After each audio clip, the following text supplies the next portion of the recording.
Aujourd'hui, un petit cochon rose qui vous met dans le rouge.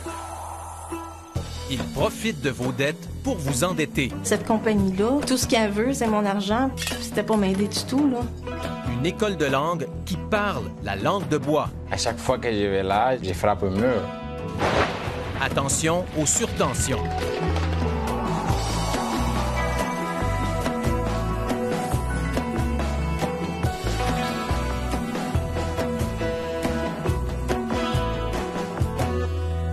Bienvenue à La Facture.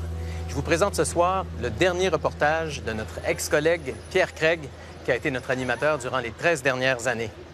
Pierre et moi avons préparé ce reportage cet été sur le Petit Cochon Rose, qui se présente comme une entreprise de consolidation de dettes pour les gens qui ont des problèmes financiers. Comme vous allez le voir, malheureusement, le Petit Cochon Rose ne tient pas ses promesses. Ils te mettent en confiance, tout est beau, tout est correct. On s'est littéralement servi de ma faiblesse, de ma difficulté du moment pour se faire de l'argent. J'ai pas signé pour ça, puis c'est pas ça que je voulais. C'est des requins. On appelle ça des requins.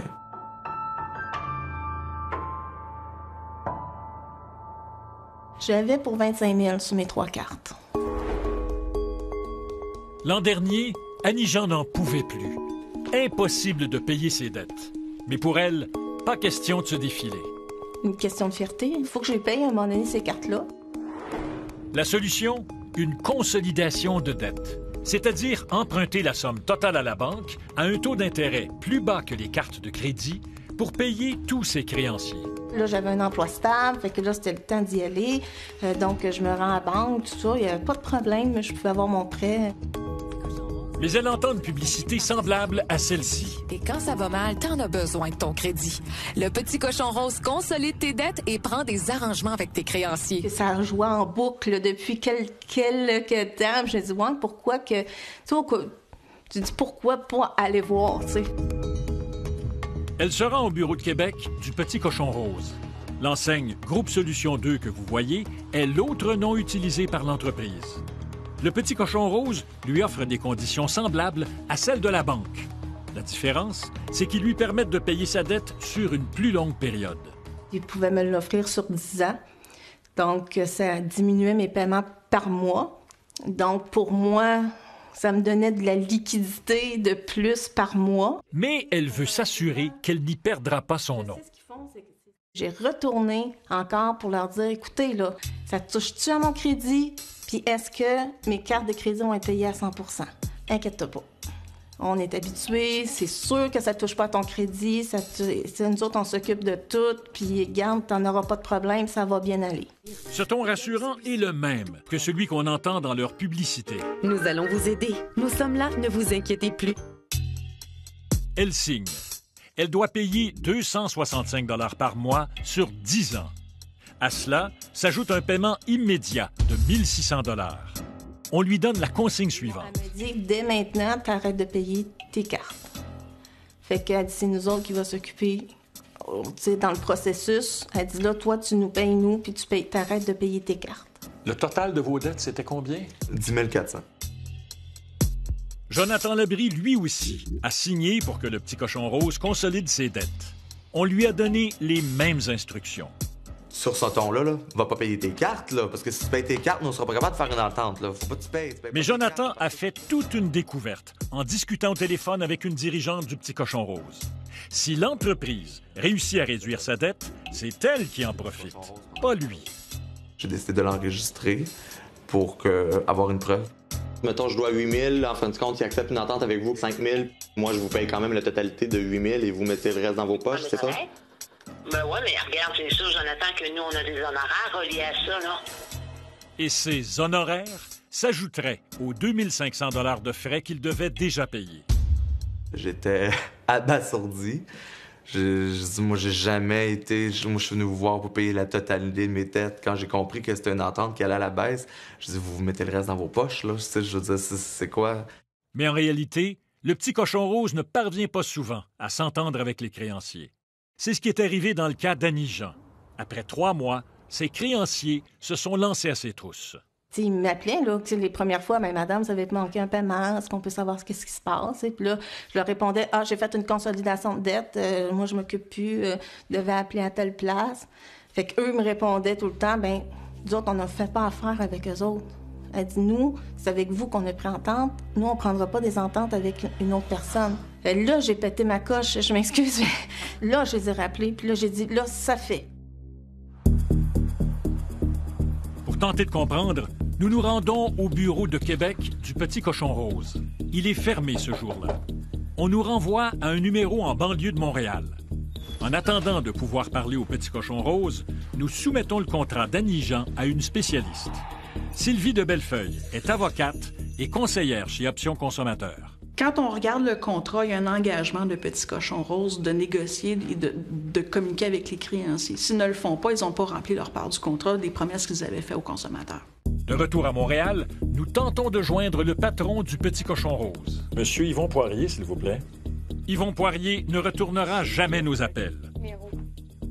Selon nos recherches, plusieurs banques et fournisseurs de services refusent de négocier des ententes avec des entreprises de ce type. Le Petit Cochon Rose induirait-il volontairement ses clients en erreur en affirmant qu'il peut négocier avec leurs créanciers? Moi, j'ai l'impression qu'aucune personne qui a fait affaire au Petit Cochon Rose a vraiment eu le service d'entente avec un créancier. Nous avons parlé à 8 autres clients du Petit Cochon Rose. Tous nous racontent la même histoire. L'entreprise n'a pas conclu d'entente avec leurs créanciers. Plusieurs d'entre eux nous ont dit que cela avait affecté négativement leur dossier de crédit. Le numéro de téléphone que nous avions noté à Québec nous mène ici, à Longueuil. Le patron, Yvon Poirier, c'est lui. Nous allons à sa rencontre. Bonjour, M. Poirier. Pierre Craig, à Facture Radio-Canada. C'est vous qui vous occupez de Groupe Solution 2? C'est vous qui vous occupez du Petit Cochon Rose? Oui, je suis actionnaire. Pourquoi mentez-vous à vos clients? Je mens aucun client, monsieur. Quand vous dites aux gens, là, oui, on va faire une consolidation de dette, et vous ne la faites pas, comment ça s'appelle? Quand vous dites aux gens, oui, on va protéger votre code de crédit, et vous ne protégez pas leur code de crédit, comment ça s'appelle? Est-ce que vous voulez des réponses à vos questions? J'attends vos réponses, M. Poirier. C'est les avocats qui m'ont voulu donner. Pourquoi vous répondez? À toutes nos questions, Yvon Poirier n'a qu'une seule réponse. C'est l'avocat qui va répondre à vos questions. Il va répondre à toutes vos questions avec le plus grand des plaisirs. Nous donnons une carte d'affaires à Yvon Poirier et attendons un appel. Quand je suis arrivée au Petit Cochon Rose, j'avais un crédit. Mon ratio était trop haut, mais j'étais capable d'avoir un prêt. J'avais une bonne cote, dans le sens que j'étais bon payeur. Annie Jean a annulé son contrat. Le Petit Cochon Rose considère que les 2130 $ qu'elle a déjà payés sont des honoraires non remboursables. Son association avec cette entreprise lui a causé des dommages importants. Son dossier de crédit indique que sa cote de crédit est maintenant ruinée. Elle n'a pas eu le choix et a dû rencontrer un syndic de faillite. Il a fait pour elle une proposition de consommateur, l'étape juste avant la faillite. Après, j'ai réfléchi durant une soirée. Le lendemain matin, je lui ai envoyé un email en disant que je m'enlevais. Je voulais briser le contrat. Jonathan Labrie se retrouve à la case départ. Il a perdu 700 $, soit les 2 premiers paiements qu'il a versés au Petit Cochon Rose. Il a pu rebâtir les ponts avec ses créanciers et éviter le pire.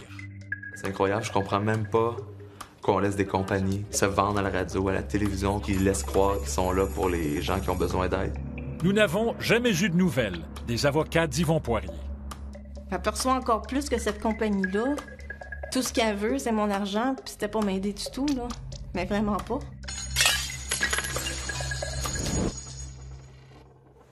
Si vous vivez en Ontario, au Manitoba, en Alberta, vous êtes bien mieux protégé qu'au Québec contre ce type d'entreprise. C'est la même chose si vous vivez en Nouvelle-Écosse ou à l'île du Prince-Édouard. Dans ces 5 provinces, les arrangements financiers, les honoraires, tout est réglementé. Au Québec, c'est long.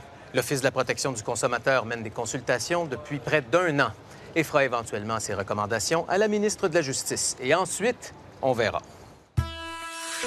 Après la pause, une école de langue qui attire ses étudiants étrangers avec de fausses promesses. Pour payer, il n'y a pas de problème. Ah non, ça c'est wow. Mais après, attache-toi à tout, comme on dit, parce que...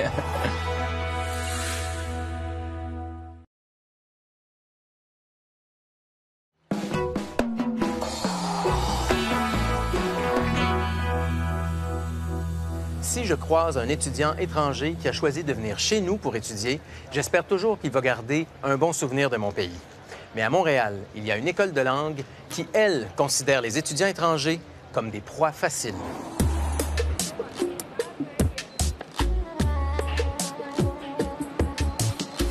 Medellín, en Colombie. Nous sommes à plus de 4000 km de Montréal.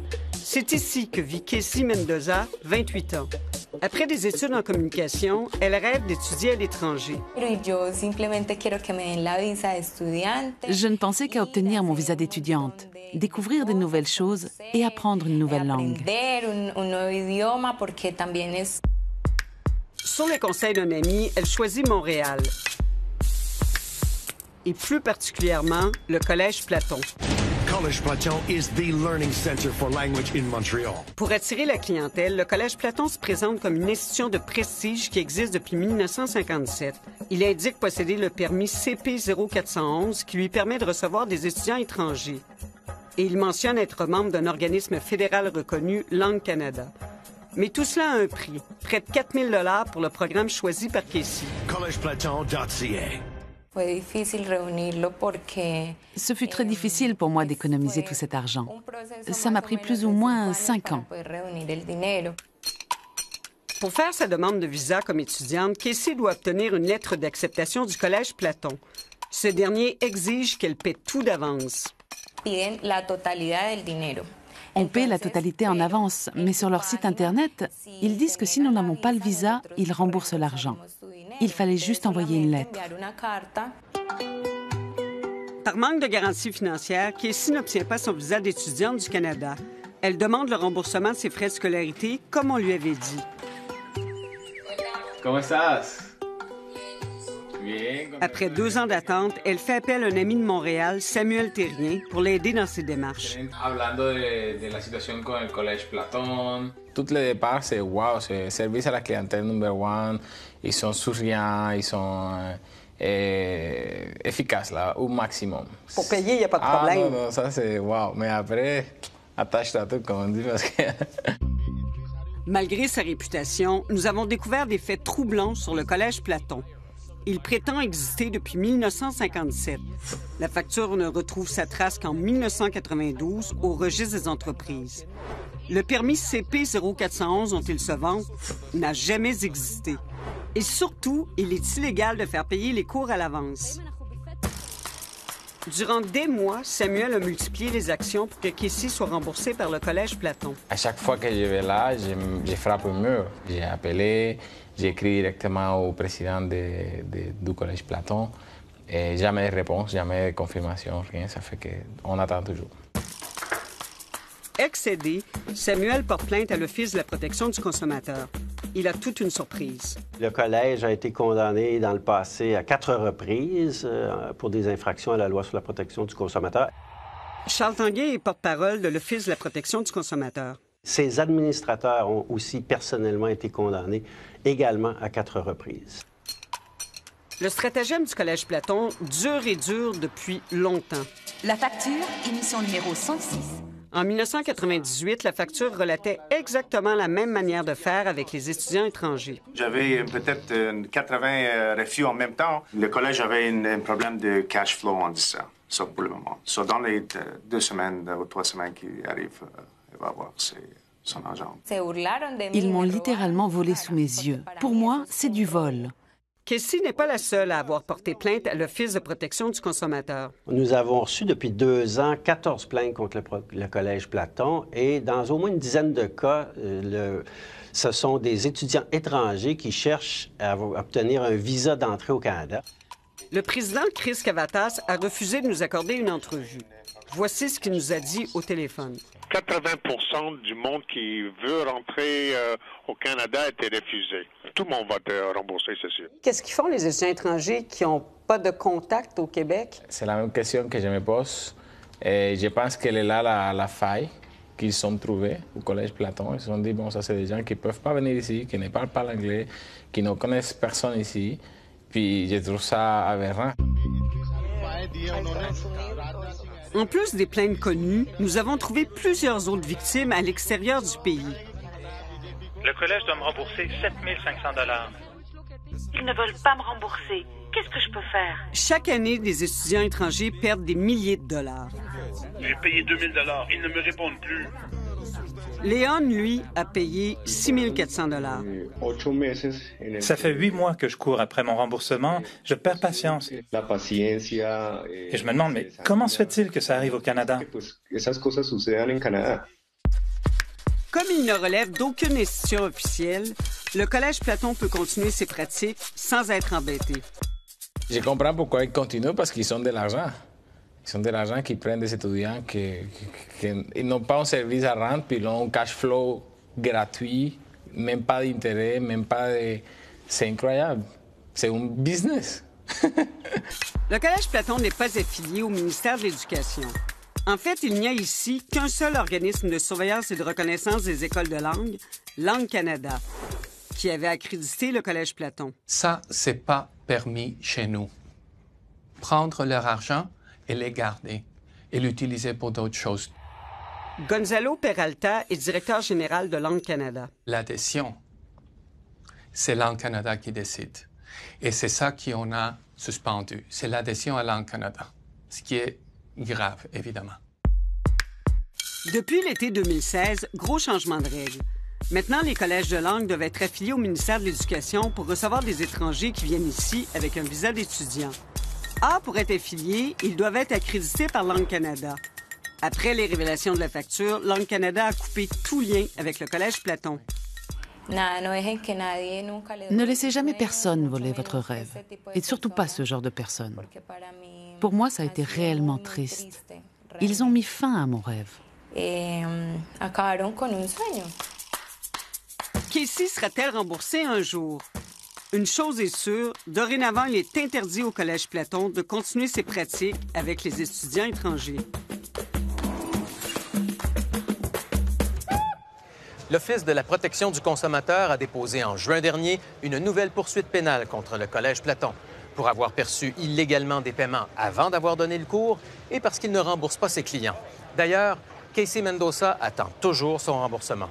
L'OPC réclame 20 000 $ d'amende.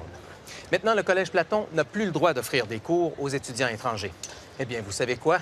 Nous avons vérifié par téléphone. Le Collège le fait toujours en donnant encore les mêmes fausses informations.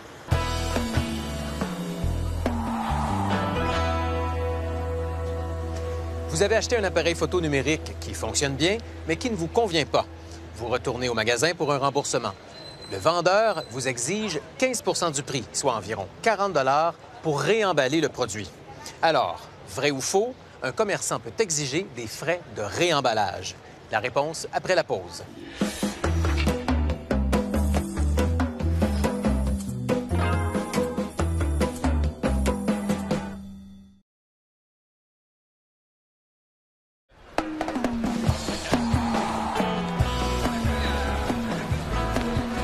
C'est un Gémeaux qu'on a gagné il y a 2 semaines. Super! Félicitations! Meilleure recherche émission d'affaires publiques. Wow! Félicitations! Ouais, bon, allez-y. Je remercie ma mère d'avoir toujours été là pour moi. C'est une personne géniale. Ma mère qui m'a mis au monde. Mon petit frère aussi, Alexis. Sans toi, j'aurais pas pu faire ça. Gémeaux! Vrai ou faux, un commerçant peut exiger des frais de réemballage. C'est vrai. Mais le commerçant doit l'avoir préalablement bien indiqué dans sa politique de retour.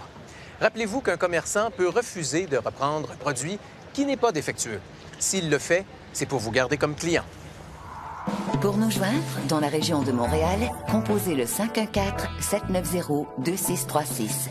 À l'extérieur de Montréal, composez le 1-800-790-2636. Vous pouvez aussi visiter notre site Internet, ici radio-canada.ca/la facture. Nos maisons sont remplies d'appareils électroniques dont les circuits sont très fragiles. Et la foudre, elle, est une puissante décharge électrique, beaucoup trop puissante pour nos appareils. Ce soir, le fin mot de l'histoire sur la foudre, vos appareils et ceux qui sont entre les deux, Hydro-Québec.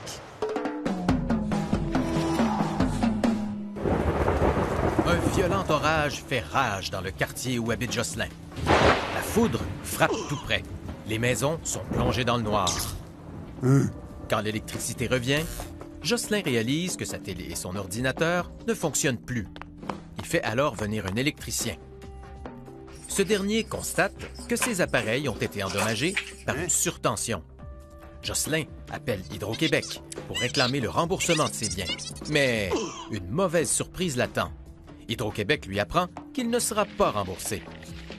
Dans le contrat, il est bien indiqué qu'Hydro-Québec n'est pas responsable des dommages causés par une variation de tension, sauf en cas de faute intentionnelle ou lourde. Ici, la surtension a été causée par la nature. Jocelyn apprend aussi qu'il est responsable de protéger ses appareils. Le fin mot de l'histoire, s'il y a de l'électricité dans l'air, assurez-vous que vos appareils sont débranchés ou protégés. Je vous annonce officiellement que je gazouille. Abonnez-vous à mon compte Twitter et je vous enverrai quelques informations de temps en temps. Voilà, la facture se termine ici. Je vous laisse avec un extrait de notre prochaine émission. Des implants illégaux dans les pieds d'un garçon. Quelqu'un a mis quelque chose de mauvais pour mon enfant dans son corps. Ryan Pierre Dupont. Un podologue qui fraude ses patients. Mais qu'a-t-il inséré dans leurs pieds? Pour moi, c'est un délinquant, tout simplement. On ne peut pas faire ça. Est-ce que l'Ordre des podologues vous a demandé de faire rapport de ce que vous observiez de M. Dupont? Non, jamais. Jamais? Non. Pas une seule fois? Non. Qui va l'arrêter